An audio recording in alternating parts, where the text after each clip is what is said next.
Hello everyone and welcome to another episode of VizRT Tuesday Tutorials. I am your host Richard Evans. Don't forget to like, comment, and subscribe. So today, I'd like to show you how to use the TriCaster Flex Dual to control your DSKs, allowing you to overlay graphics, picture-in-picture, and more to your live productions.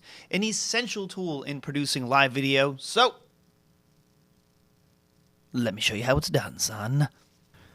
All right. So I have my TriCaster 2 Elite interface up, and I have my TriCaster Flex Dual here on my desk. Let's start combining these and play around with downstream keyers using the Flex Dual. Okay, so first off, lay of the land, I have my bottom stripe assigned to my main switcher row, and my top stripe assigned to my mix effect number 4, which I'll get to here in a bit because I want to show you how to apply this to downstream keyers and also upstream keyers as well. So let's start with our downstream keyers first. Okay, so you see I have my shot over on my program row here. So what I'm going to do is let me bring on my downstream keyer number 1. I'll just bring up a little preview of that. So we can see you have that storm cloud right there, and it's kind of right smack dab in the middle of our shot. So we want to position this somewhere on screen. I'll probably put it in the top right corner. Okay. So what I'm going to do now is let's take a look at the positioning tools on the Flex Dual. Let me go ahead and zoom in right here. There we go. So right here, this is where we're going to be looking at the different controls. So basically what we can do is we can manipulate our downstream keyers with our joystick, etc. here. So the first thing we need to do is we need to tell that joystick what it's going to be looking at. So you'll see that I have some buttons here at the top. I need to make sure that I am on my main switcher, so that means I'll be controlling my downstream keyers.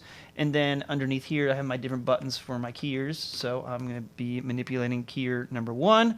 All right. And then after that, we have some other buttons here underneath that will allow us to control the positioning, also the rotation and the crop. Now we do have buttons here for focus and PTZ, but that's for the different PTZ cameras that we'd be working with, so we're not going to touch those today. So let's go ahead and, okay, so we have key number 1 selected, we have my positioner selected, and now if I manipulate my joystick here, you'll see that I can move this to the left, to the right, up and down, and if I twist my joystick, I can manipulate the size, making it bigger, or I can shrink it down, make it smaller, okay? And then also I have an option, let me go ahead and click on rotate. So now I can rotate the whatever's on my downstream keyer on its X, Y, or Z axis. So if I do this, you'll see I can start to spin it around, manipulate it down, or even rotate it like this, all right? But let's say, all right, we got it in a weird position, like, I don't want to do that. Let's go ahead and reset that. Well, there's a button for that too. So at the bottom here, there's a green reset button. Just hit reset and boop, brings that back to normal on whatever you have currently selected. So that just controlled, it basically reset the rotation side of things, but it didn't change anything on the positioner or the scaling of it because I wasn't selected on that. So if I go back to positioning and then hit reset, you'll see then it brings it back to the middle like that. And then I also have an option to manipulate the crop on here as well. So if I wanted to crop a shot, for example, I only want half of that graphic in there, I can do that as well, manipulate however I want. So I can crop that however I want to as well. Okay, so let's go ahead and go back to the positioning and move that over to where we want it.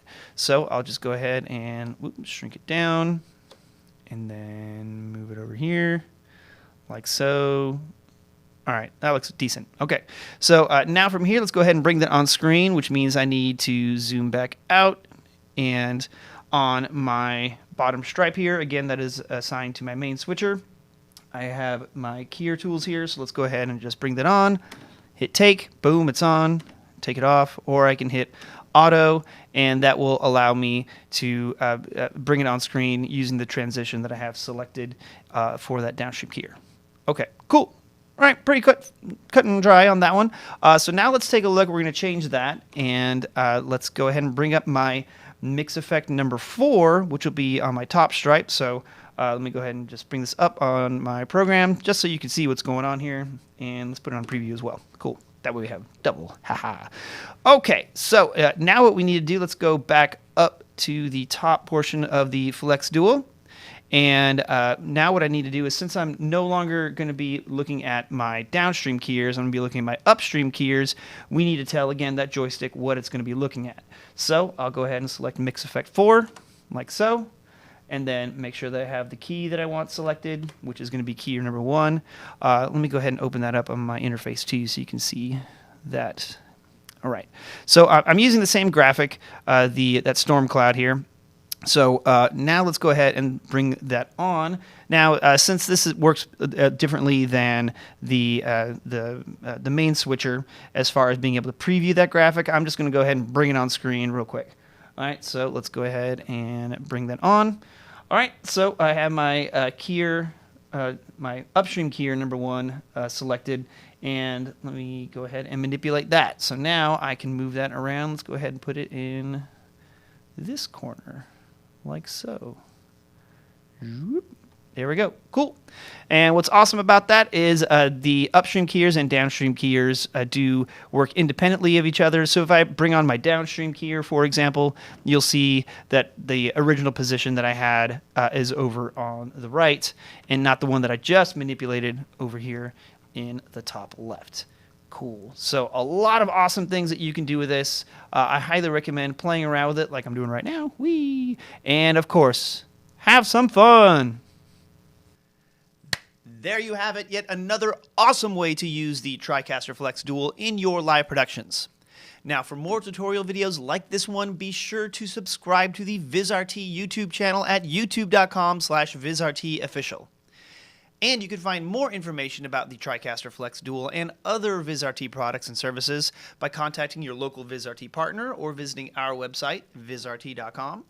And you can also get professional training with VizRT products by signing up for Viz University at VizRT.com/community/Viz-University. And if you're posting your work using VizRT products on social media, make sure that you tag us using the hashtags VizRT, TriCaster, 3Play, or TriCaster Flex Dual. We love seeing what you are working on. That's it for today. Thank you so much for watching, and I'll see you again real soon for another episode of VizRT Tuesday Tutorials.